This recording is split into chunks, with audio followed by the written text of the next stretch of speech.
beautiful morning.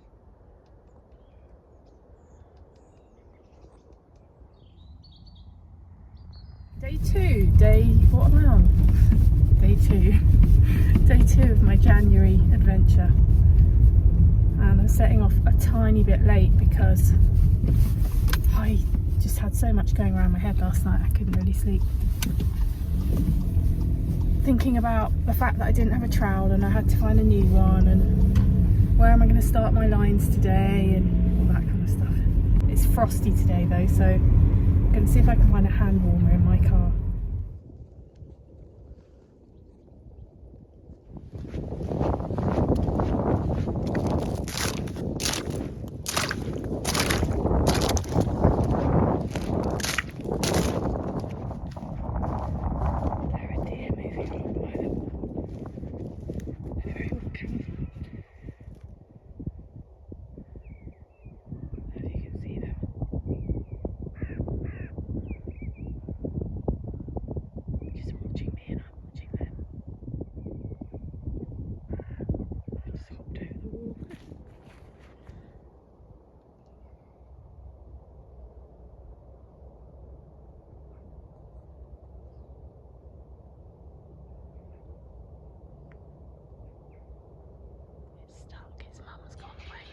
Oh, it got stuck in the...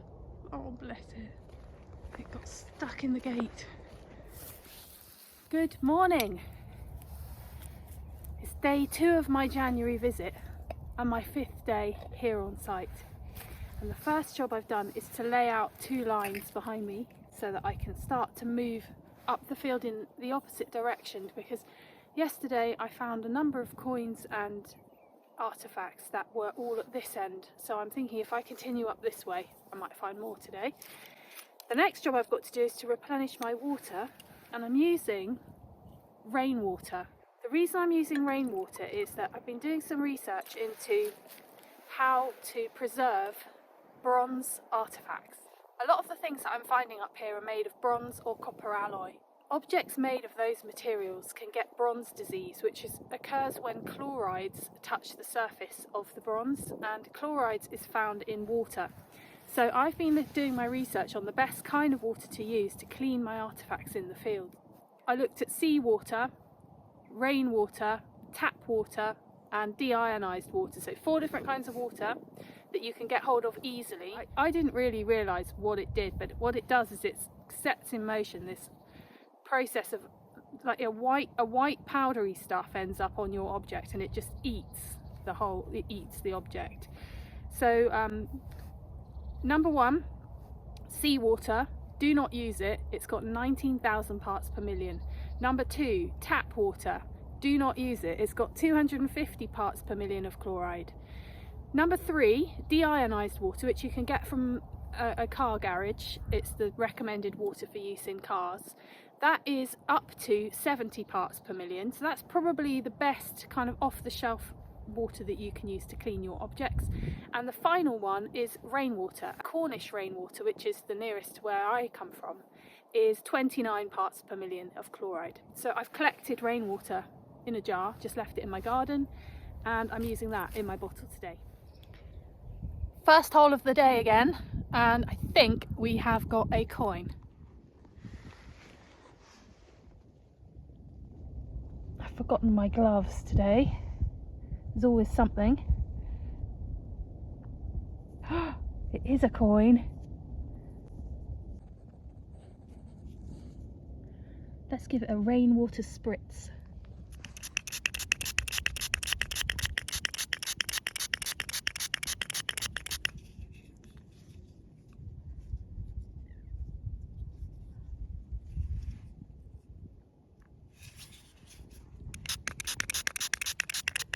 Oh, it's another Roman coin, isn't it? I mean, there's no mistaking the weight of it.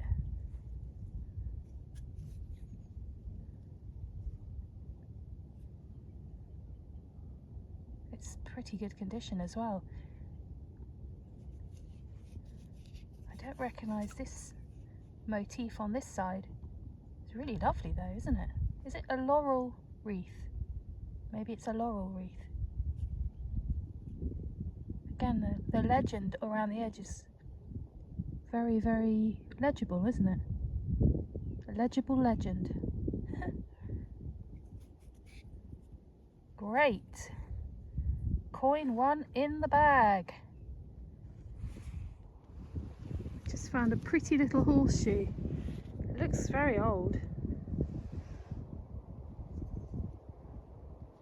I think it's going to bring me luck today.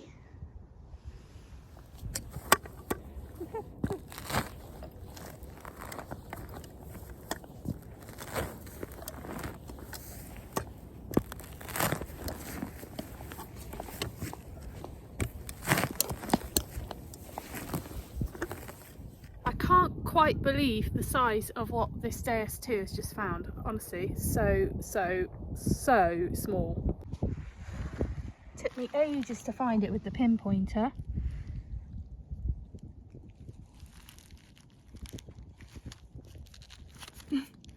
It's literally minuscule. It's another coin though, isn't it?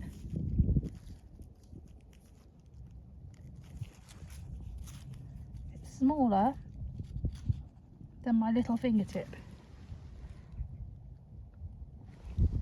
Well done, DS2. Let's give it a little rainwater spray.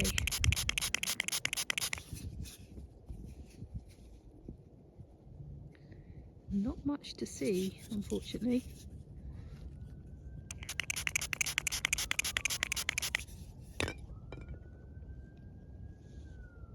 No, can't see much on there. But it's very, very, very, very small. I've got something in this clod here. I thought I'd break it open for you on here.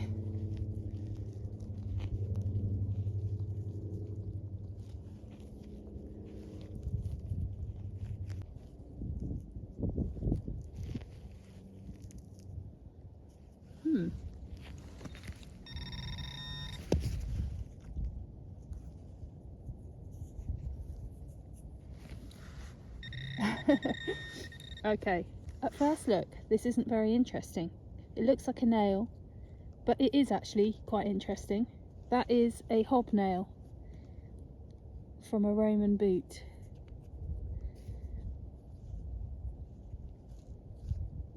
And they were boots that were made for the army, the Roman soldiers. I think they were called caligi, and they were leather shoes that had hobnails in the bottom of the sole to make them last longer walking the roads, the Roman roads of Britain and Europe, wherever the Roman Empire was and wherever they were sent. So that is actually quite an interesting object. Where do you think that nail had walked? How many hundreds of miles that soldier had walked on foot? Once again today I'm using my line system. I'm just going to move my line now so that I can do the next row. I'm going to make it around about one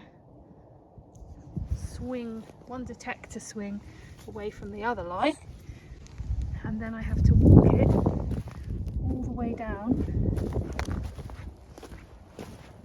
and lay it as I go.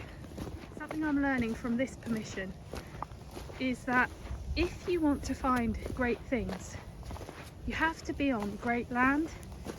You can find stuff wherever you go in England, but there are certainly some places that are more highly frequented by people in the past.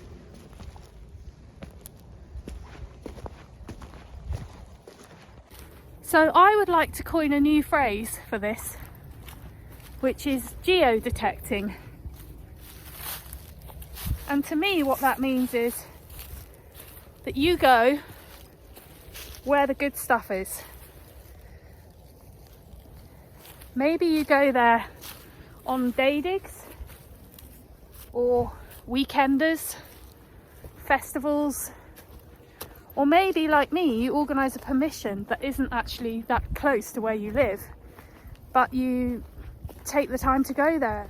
If you're committed to finding good things and you're motivated by that, then why not get a permission somewhere where there's great stuff to find? I went to a dig last year in Suffolk, which is around about as far away from where I live as you can get, but I really wanted to find something Roman. I didn't find anything Roman, but I was prepared to travel that far to try. Geodetecting. I want to know from you where you've been. How far have you travelled to go detecting? I was reading about someone on Facebook the other day who had come from Australia to detect in England. I thought that was pretty committed. I think we've got a little musket ball. Yeah. It's a lead musket ball. I like finding these. They're very pleasing to hold. Not huge, but you wouldn't want to be hit by one, would you? Pretty weighty.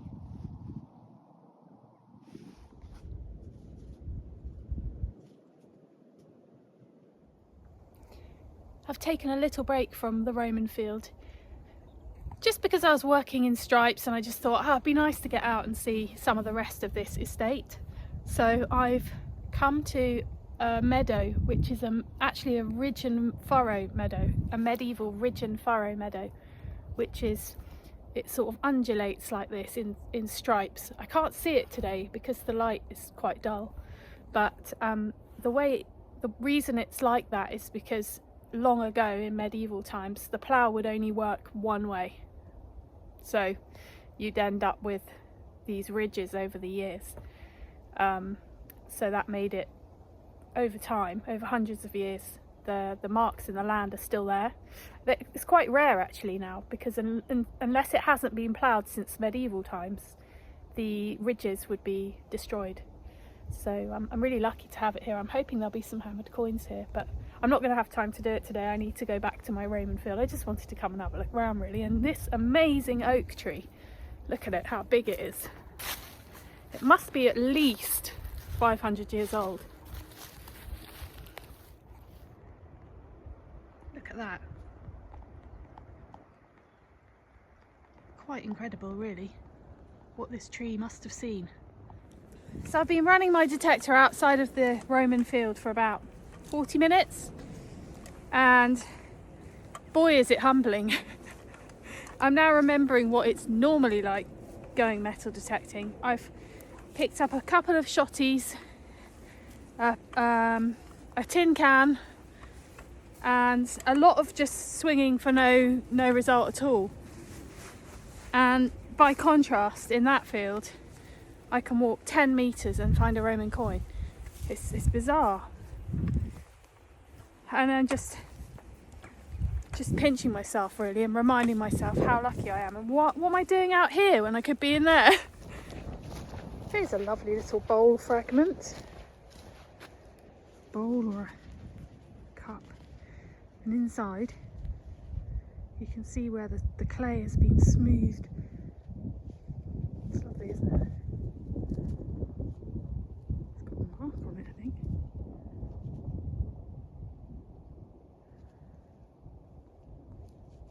We'll call that a Roman numeral, shall we? Yeah. Ceramic. In amongst all this rubble, it's actually quite easy to get a sense of what this Roman house would have looked like, because we've got the building materials right here. This is local stone, it's sandstone, limestone, made of shells. Got a kind of golden glow in the sunshine in the afternoon and the evening. And these lightweight pieces of, I think must be pennant stone.